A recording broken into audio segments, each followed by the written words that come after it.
Bonjour tout le monde et bienvenue dans ce nouveau numéro de l'été coréen. Aujourd'hui on redémarre la semaine avec une ressource en ligne qui j'espère va vous être utile. Je vais vous parler d'un traducteur en ligne comme Google Translate, sauf que c'est en 1000 fois mieux pour le coréen.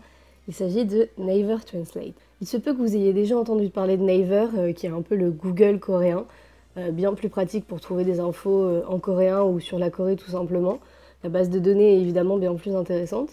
Mais je ne vais pas vous parler du moteur de recherche en lui-même, seulement de l'aspect traducteur du site qui est selon moi vraiment très important si vous apprenez le coréen. Non seulement les traductions français-coréen ou coréen-français sont bien meilleures, mais vous avez aussi plusieurs petits outils particulièrement utiles.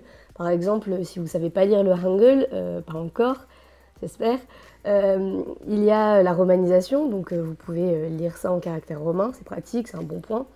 Ensuite, les traductions sont très complètes, vous avez en général beaucoup de possibilités de traduction et justement pour s'y retrouver parmi toutes ces possibilités, pour savoir bien quel sens a quel mot, il y a plein de phrases exemples dans lesquelles se trouvent les mots utilisés pour vous aider à comprendre le sens et le fonctionnement de ces mots-là. Vous avez aussi des sites comme celui de la BBC par exemple qui sont entièrement traduits de l'anglais au coréen, donc par exemple si vous voulez travailler un petit peu votre coréen, vous pouvez lire les sites en anglais, puis les lire en coréen et faire la différence. Mais bon, j'avoue, je ne l'ai jamais fait, mais je sais qu'il y a cette possibilité-là. Ça peut être sympa. En plus du site, vous avez aussi l'application qui est normalement sur Google Play et aussi sur l'App Store, enfin je crois. Je ne peux pas vous l'assurer, mais je crois, j'espère. Donc je vous laisse tout ça en barre d'infos et je pense que j'arrive déjà à la fin.